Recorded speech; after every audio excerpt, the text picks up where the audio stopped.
할렐루야. 네, 오늘 금요기도에 함께 해주셔서 감사를 드립니다. 그리고 가정에서도 함께 해주셔서 감사를 드립니다. 저는 오늘 베드로전서 1장 1절에서 7절까지의 말씀을 가지고 살아있습니까? 라는 제목으로 말씀을 드리고자 합니다. 베드로전서는 사도 베드로가 흩어져 있는 유대인 그리스도인들에게 쓴 편지입니다. 좀 더 자세히 얘기하면 1세기 당시에 기독교를 박해하는 로마의 제국 하에 있는 5개 지역에 있는 본도, 갈라디아, 갑바도기아, 그리고 아시아와 비두니아에 있는 유대인 기독교인들에게 쓴 편지입니다. 베드로는 마음은 늘 가까이 있죠. 그 성도들에게.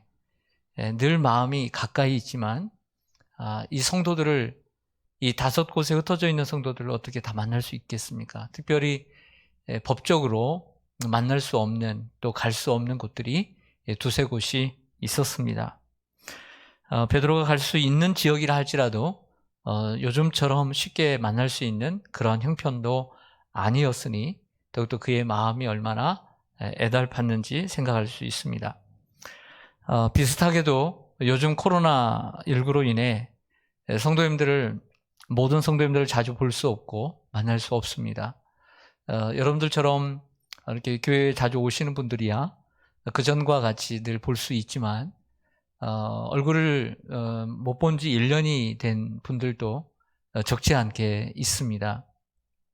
어떻게 보면 그 시대에 베드로가 성도들을 흩어져 있는 나그네들, 성도들을 바라보는 심령과 또 제가 지금 1년 동안 교회를 나오지 못하는 이러한 성도들을 바라보는 심령이 비슷한 부분이 있기에 오늘 말씀을 준비하게 되었습니다. 그리고 궁금합니다. 잘 지내고 계시는지, 그리고 건강한지 묻고 싶습니다. 그런 건강의 염려, 생활의 염려도 듭니다. 무엇보다 저는 목회자로서 이런 생각이 듭니다. 믿음은 건강하십니까? 그리고 믿음은 살아 있습니까? 그리고 살아있는 그 믿음이 용솟음 치고 있습니까? 그전처럼 활기 있으십니까? 오늘 말씀을 통해 믿음에 굳게 서는 여러분들이 되시기를 간절히 소망합니다. 베드로전서에서 다른 곳에서 다른 기자들이 쓰지 않는 특별한 단어들을 사용하게 됩니다. 그 가운데 하나가 바로 산소망이라고 하는 단어이고요. 오늘 1장 3절에 보면 산소망이라는 단어를 쓰고 있어요. 이건 다른 곳에서 잘 쓰이지 않는 단어죠. 그리고 또 하나는 2장 4절과 5절에 가보면 산돌이라고 하는 단어를 쓰고 있습니다. 살았다라고 하는 것이죠. 산돌이라고 하는 말은 영어 성경을 보면 산돌은 이 living stone 이렇게 되어 있습니다. 살아있는 돌이다라는 거죠. 그러면 산소망은 어떻게 번역되어 있느냐? living hope 이렇게 되어 있어요. 베드로가 사용한 독특한 단어예요. 저는 이 단어를 가지고 말씀을 좀 전하려고 합니다. 예수님은 사람들에게 버림을 받아서 버림받은 돌이었습니다. 하지만 예수님은 교회라고 하는 그 머리에 머릿돌이 되었습니다. 모퉁이 돌이기도 하지만 머릿돌이 되셨던 것이죠.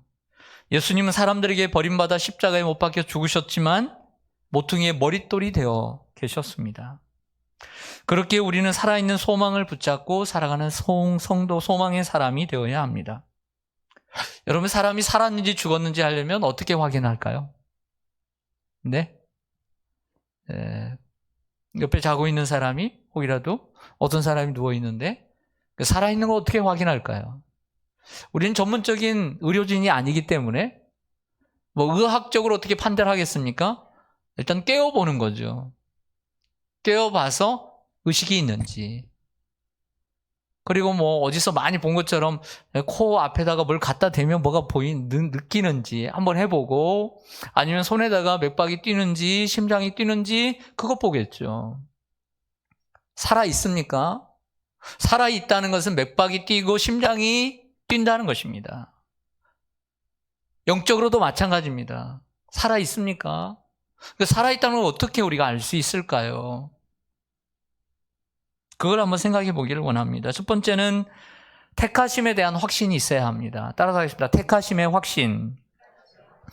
2절을 보실까요? 2절 말씀을 보시면요. 베드로전서 1장 2절 말씀을 보면 곧 하나님 아버지의 미리 하심을 따라 성령이 거룩하게 하심으로 순종함과 예수 그리스도의 핏부림을 얻기 위하여 택하심을 받은 자들에게 편지하노니 은혜와 평강이 너희에게 더욱 많을지어다. 아멘. 여러분, 이 말씀을 자세히 살펴보면 즉 성도들, 본도와 갈라디아 그리고 갑바도기아, 아시아, 비두니아에 흩어져 있는 너희들이 누구냐? 하나님이 미리 아신 자들이다. 이렇게 얘기합니다. 처음에 이렇게 해요. 너희들이 누구냐? 하나님이 미리 아신 자들이다. 이것을 신학적으로 얘기하면 예지라고 합니다. 우리 교회에도 예지가 두세 명이 있습니다. 어떤 예지를 쓰는지 모르겠지만 미리 아신다는 거죠. 하나님이 미리 아신 자들로라고 시작을 하고 있습니다. 하나님 미리 아셨습니다. 에베소 1장 4절에 오면 창세 전에 그리스도 안에서 너희를 택하사, 세상이 창조되기 전에 하나님께서 우리를 택하셨다는 것입니다. 엄청난 택함입니다. 오늘 택해 주셔서 감사한데, 100년 전에 택해 주셔서 감사한데, 그 수천 년 전에 세계가 창조되기 전에 나를 택해 주셨사니 얼마나 그 세미한, 어떻게 보면 자세한, 확실한 선택입니까? 로마서 8장 30절에 보면 사도 바울이 이런 얘기를 하죠. 또 미리 정하신 그들을 또한 부르시고 부르신 이들을 의롭다 하시고 또한 의롭다 하신 이들을 또한 영화롭게 하신다. 신학적인 신학의 그 어떤 구원의 여정 가운데 벌써 4가지가 들어 있습니다. 미리 정하셨다. 예정이죠, 예정. 미리 정하셨어요. 부르셨다. 소명하셨다. 의롭다 하셨다. 칭의. 그리고 영화롭게 하셨다. 영화. 이렇게 되어 있습니다. 그러면서 오늘 1장 2절에서 베드로가 뭐라고 얘기하냐면 택하심의 목적이 무엇인가도 가르쳐 줍니다. 하나님 우리를 왜 택하셨는가? 성령이 거룩하게 하심으로 순종하게 하시고 예수 그리스도의 핏부림을 얻기 위해서 우리를 택하셨다. 그러니까 성령의 능력으로 우리를 거룩하게 하시고 순종하게 하심으로 예수 그리스도의 핏부림, 피의 은혜를 입기 위해서 택하셨다라고 하는 거죠. 하나님께서 여러분을 택해 주셨습니다. 신앙생활을 이렇게 하다 보면요, 어떤 순간이 오냐면 하나님이 정말 나를 선택하셨을까? 이런 의문이 올 때가 있어요. 특별히 중고등학생들 그리고 청년 대학생들 이럴 때 많이 찾아옵니다. 전 개인적으로 그래요. 나중에 어른이 돼서도 찾아올 수 있겠죠. 아니면 어려움이 찾아올 때, 삶이 어려울 때 그런 생각이 들 때가 있어요. 의심이 들 때가 있어요. 하나님이 정말 날 선택하셨나? 가까이는 우리를 성도로 부르셨죠. 그러나 이런 택함도 있습니다. 하나님께서 바울을 사도로 택하여 주신 것처럼 나를 목사로 택해 주신 게 맞나? 나를 장로로 택해 주신 게 맞나? 나를 권사로 택해 주신 게 정말 맞을까? 이런 의심이 들 때가 있다니까요. 의심이 찾아올 때가 있어요. 목회를 하는데 목사가 하나님께서 나를 목사로 부르신 게 맞는가? 이런 생각을 한다고 생각을 해보세요. 엄청난 아픔이잖아요. 성도도 마찬가지예요. 하나님이 나를 선택해 주신 게 맞나? 거기서부터 문제가 생기는 거예요. 여러분 자신은 어떻게 생각하세요? 하나님이 여러분을 선택하셨다고 생각하세요? 또 우리가 알아야 될 것은 요한복음 15장 16절 말처럼 예수님께서 말씀한 것처럼 너희가 나를 택한 것이 아니요 내가 너희를 택했다. 하나님의 은혜로 우리를 택해 주신 것을 믿어야 합니다. 만약에 내가 택했다라고 한다면 그 택함은 부족한 택함이에요. 왜? 내가 하나님을 붙잡았다면 내 손이 약하면 하나님을 놓을 수 있기 때문에. 그러나 나는 약하지만 하나님이 나를 택해 주셨기 때문에 나는 나의 택함, 내가 택함 받은 것은 흔들리지 않는 것이죠. 이게 바로 장로교회의 예정론을 얘기하는 것입니다. 우리가 주님을 믿은 것이 아닙니다. 주님이 우리에게 믿음을 주셔서 믿게 한 것입니다. 구원은 하나님의 선물입니다. 여러분 택하심을 받으셨습니까? 그러면 살아있는 것입니다. 아직 살아있는 거예요, 여러분. 가정에서 살아계신 줄 믿습니다. 두 번째로 우리가 살아있기 위해서는 거듭남의 확신이 있어야 돼요. 따라하겠습니다. 거듭남의 확신.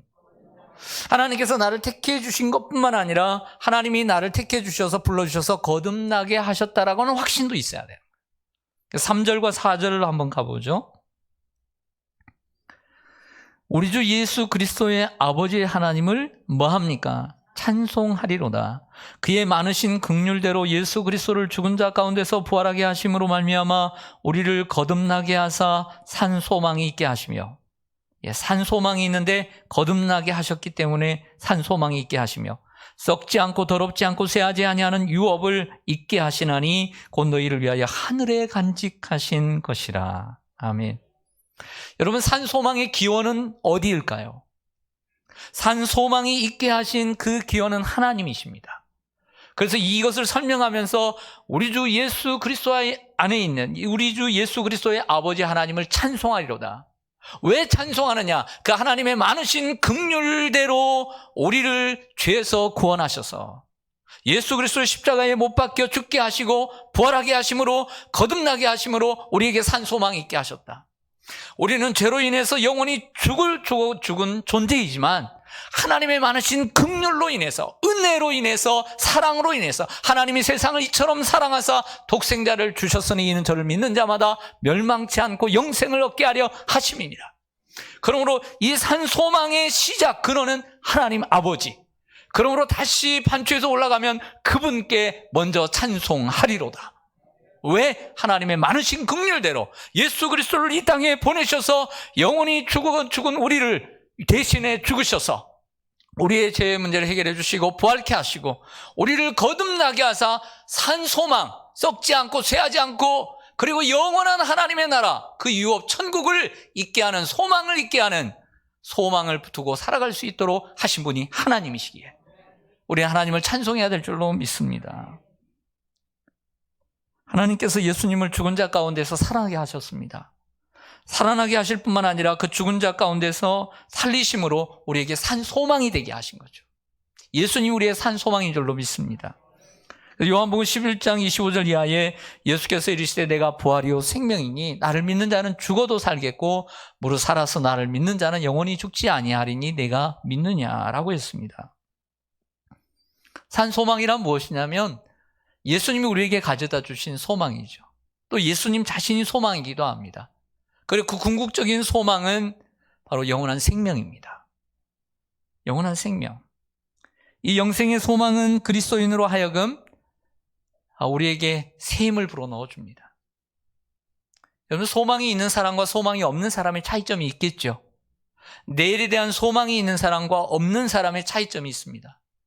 우리는 항상 하나님께서 주신 그 소망, 예수 그리스도를 통해서 십자가에 죽게 하셨지만 다시 살게 하셔서 그분을 믿음으로써 거듭나게 하시고 산 소망이 있게 하셔서 비록 광야 같은 오늘 이 흩어져 있는 나그네들처럼 오늘 살아가고 오늘 로마의 핍박 가운데 살아가고 코로나19 속에서 교회를 오지도 못하고 자유롭게 모이지 못하는 상황에서도 그럼에도 흩어져 있는 나그네들이지만 그 하나님의 소망이 견고하기 때문에 그 소망 때문에 우리에게는 생기가 되어지고 활력이 되어지고 우리에게 활기가 되어지는 줄 믿습니다. 그래서 오늘 이 시간도 주님을 바라봄으로 새로운 활기를 얻는 시간이 되어지기를 원합니다.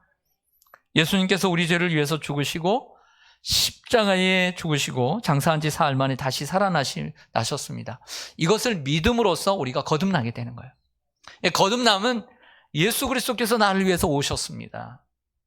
나를 위해 십자가에 죽으셨습니다. 그분이 나를 위해 부활하셨습니다. 그분을 믿으면 구원을 받습니다. 이것을 믿는 거예요.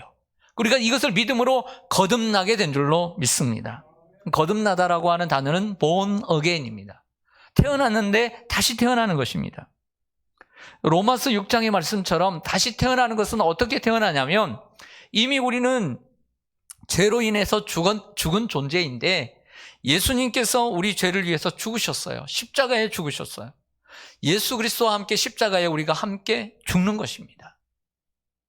그리고 예수 그리스도와 함께 장사되고 예수 그리스도와 함께 다시 일어나는 것입니다. 이걸 사도 바울은 뭐라고 표현하냐면 세례라고 표현해요. 진정한 세례는 물만 들어갔다가 나오는 것이 아니라 내가 예수 그리스도를 믿음으로 내가 예수 그리스도와 함께 십자가에 죽고 같이 장사되고 함께 다시 살아나는 것. 그래서 연합하는 거죠. 유니온, 함께 하는 것입니다. 이것이 거듭나는 거예요. 이것이 진정한 세례요 거듭남이라고 말씀합니다. 예수님의 십자가의 의미를 알고 예수님을 믿음으로 받아들일 때 진정 거듭나는 산소망이 우리에게 있는 줄로 믿습니다. 질문을 드리고자 합니다. 우리가 살아있는지 죽어있는지 아직 좀 분간이 안 되는 분들 한번 생각해 보기 바랍니다. 하나님이 여러분 택하셨습니까? 그리고 진정 여러분들이 예수 그리스도와 함께 죽고 살아서 거듭나셨습니까? 다시 태어나셨습니까? 쉽게 얘기해서 구원 받으셨습니까? 그 확신이 있다면 살아있는 것입니다. 세 번째는 우리는 어떤 확신을 가져야든 구원받았다고 끝나는 건 아니잖아요. 아직도 우리는 살아가야 될 날이 너무나 많잖아요. 이 견인의 확신을 가져야 합니다.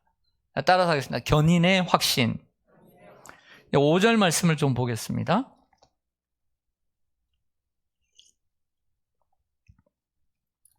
5절 말씀 제가 읽겠습니다.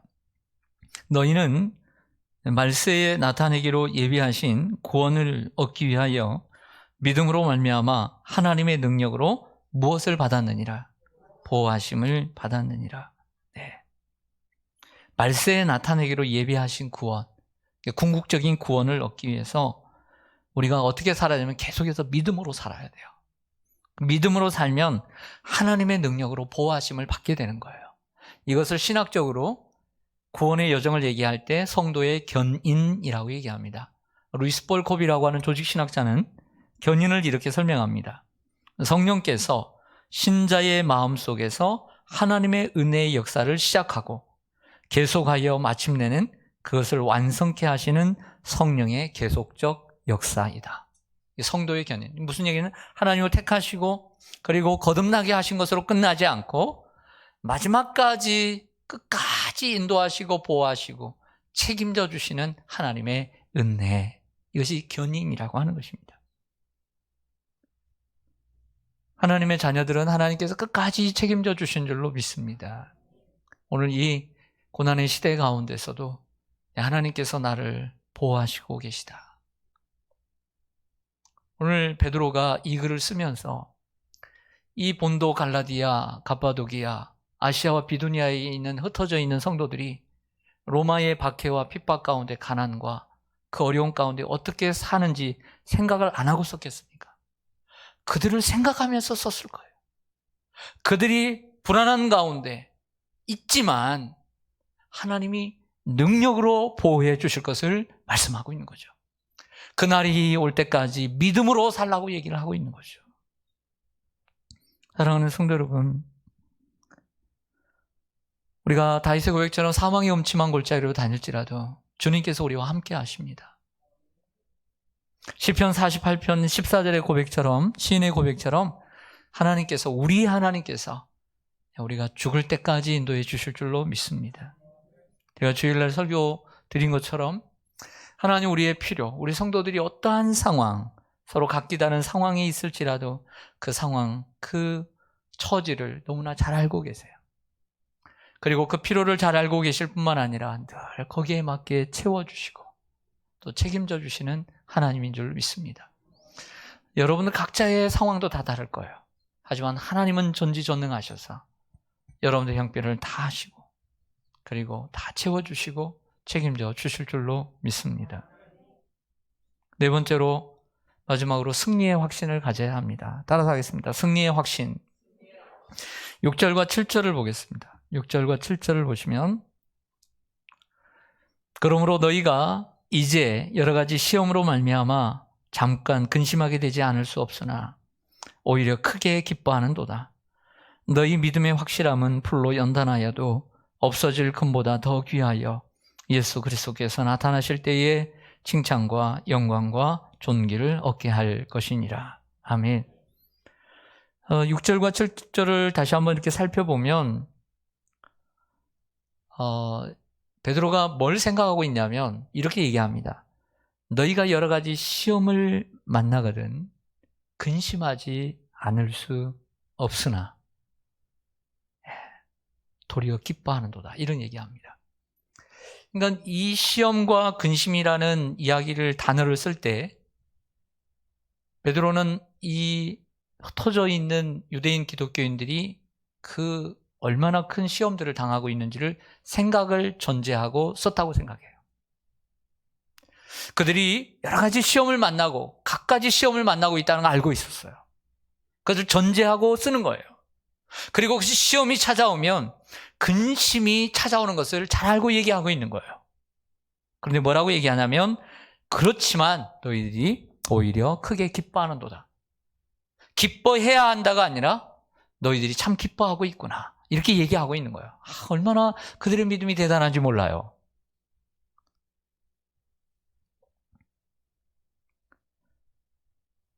무슨 얘기냐면 저는 베드로가 이것도 잘 알고 있었다고 생각해요.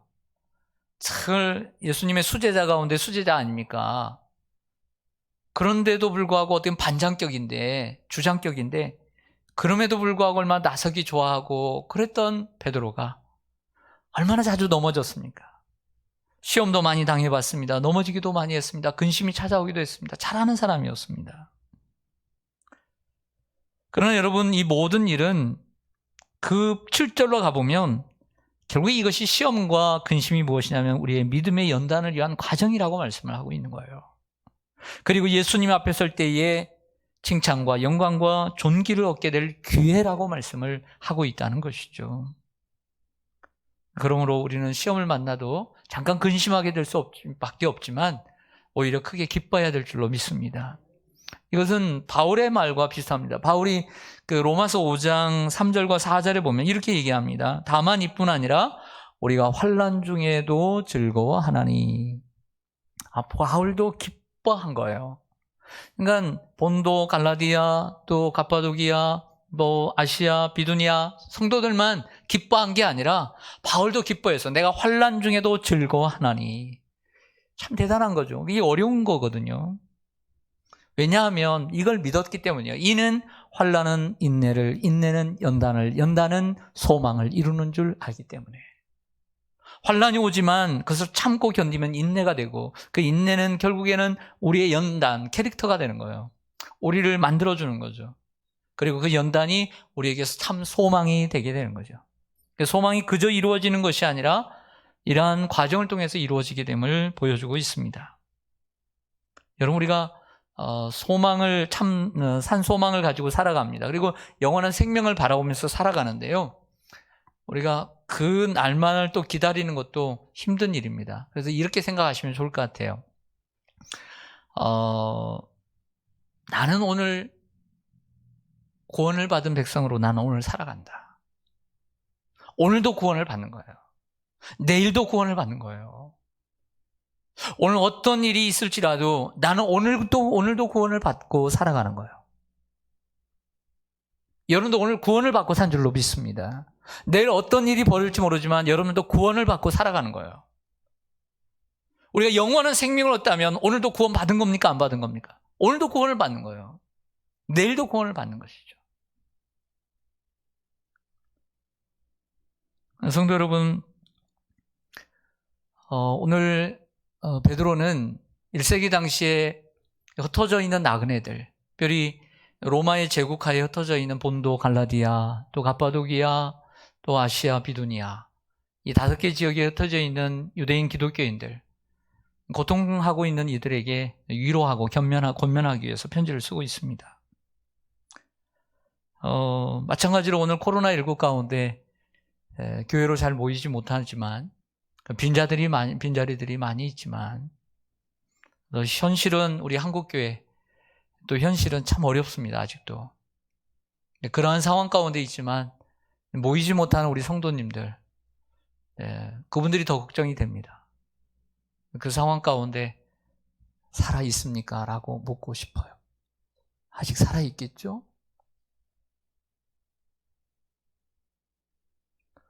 잘 견뎌내시는 분들도 많으리라 생각합니다. 어떤 엄마는 아침에 아이하고 큐티를 한답니다. 할머니가 돌봐주고 옆에서. 자, 그런 모습들을 보면 어떻게 보면 이 코로나 위기가 좋은 기회가 될 수도 있겠다라는 생각이 듭니다. 우리는 항상 그러한 형편에 있어서 그 형편을 맞게 어떻게 보면 같이 흘러갈 것이 아니라 그 어려운 상황들을 좋은 기회로 만들어가는 사람, 핑계하지 말고 만들어가는 사람이 되었으면 좋겠습니다. 말씀 마치겠습니다. 베드로의 마음속에 우리를 위해 십자가에 죽으시고 다시 살아나신 이 리빙스톤, 산돌이신, 보배로운 산돌이신 예수 그리스도를 소개하고요. 다시 한번 소개하는 거예요. 왜? 그분이 우리의 소망이니까. 소망이 그분이니까. 그분을 다시 소개할 필요를 느끼는 거예요. 다시 우리는 예수 그리스도로 돌아가야 할 줄로 믿습니다. 그리고 리빙 호프, 산 소망을 가지고 살아있는 믿음, 리빙 페이스, 그리고 살아있는 성도로 살기를 원하고 있습니다. 비록 코로나19 가운데 흩어져 있는 나그네로 살아가고 있지만 정말 예수 그리스도를 다시 한번 가르쳐야 되고 또 들어야 되고 배워야 하고 그 예수 그리스도를 다시 한번 더 깊이 생각해야 하는 이런 시간인 줄로 믿습니다.